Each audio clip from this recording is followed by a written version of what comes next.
एक दिन गोलू की माँ काम पर जाते समय बोली, गोलू, यमुना जी से मटके में जल भर कर लाना। जब गोलू पानी भरने के लिए जाने लगा तो जाते जाते बिहारी जी को कहने लगा, खाने के लिए तो सबसे पहले तैयार रहते हो, लेकिन काम तो मुझे ही करना पड़ता है।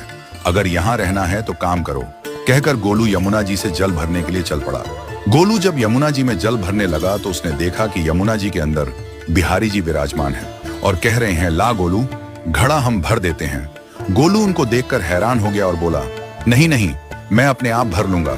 लेकिन ठाकुर जी ने उसके हाथ से घड़ा ले लिया और भरकर घर ले आए। गोलू घर आकर डर रहा था कि अगर माँ को पता लगा कि मैंने ठाकुर जी से काम करवाया है तो आज मेरी पक्की पिटाई होगी। माँ ने घर आकर बिहारी जी को गीले कपड़ों में देखा तो एकदम से हैरान हो गई और कहने लगी कि गोलू, ये जरूर तेरी शरारत है, जरूर तूने ही इन पर जल डाला है। गोलू ने अपनी माँ को समझाने का बहुत प्रयास किया, लेकिन माँ ने उसको डांट कर चुप करा दिया और ठाकुर जी के भीगे हुए वस्त्रों को बदलने लगी। अगले दिन जब माँ ने गोलू को अनाज पिसवाने का काम दिया तो बिहारी जी फिर अनाज का कनस्तर ले आए और माँ को ठाकुर जी के वस्त्रों के ऊपर सूखा आटा पड़ा मिला। तो माँ ने फिर गोलू को डांटा कि तुझे पता नहीं कि ये हमारे भगवान हैं और तू भगवान के साथ शरारत करता है। आज तूने फिर इनके ऊपर आटा फेंका है। तो गोलू शपथ लेकर कहने लगा, नहीं माँ, मैंने कोई शरारत नहीं करी है। ये तो मेरे हाथ से गेहूं का कनस्तर लेकर खुद पिसवा कर आए हैं। गोलू की माँ आज बहुत गुस्सा हुई।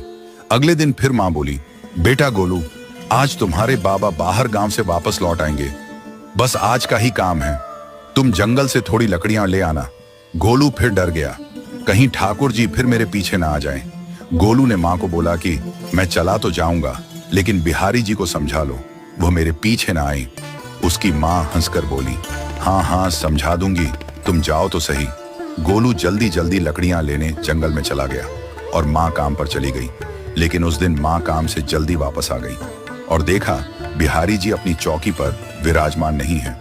वह तो एकदम से घबरा गई कि कहीं गोलू की शरारत तो नहीं। वह भागी भागी जंगल की तरफ गई। तभी उसने देखा कि गोलू के साथ एक इंसान लकड़ियों को लेकर घर आ रहा है। गोलू की माँ यह देखकर हैरान हो गई कि यह तो बिहारी जी हैं।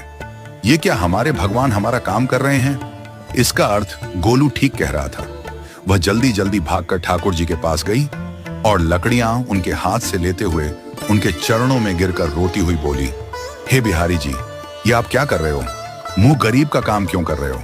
ठाकुर जी मुस्कुराते हुए बोले, हमें तो तेरे बेटे पर बहुत प्यार आता है। सब लोग हमें भगवान समझते हैं, लेकिन एक तेरा बेटा ही था जो हमको अपना मानता था। अपना मानकर वो हमें डांट भी देता था, हमारे साथ गुस्सा भी करता था, और जो हमें एक बार अपना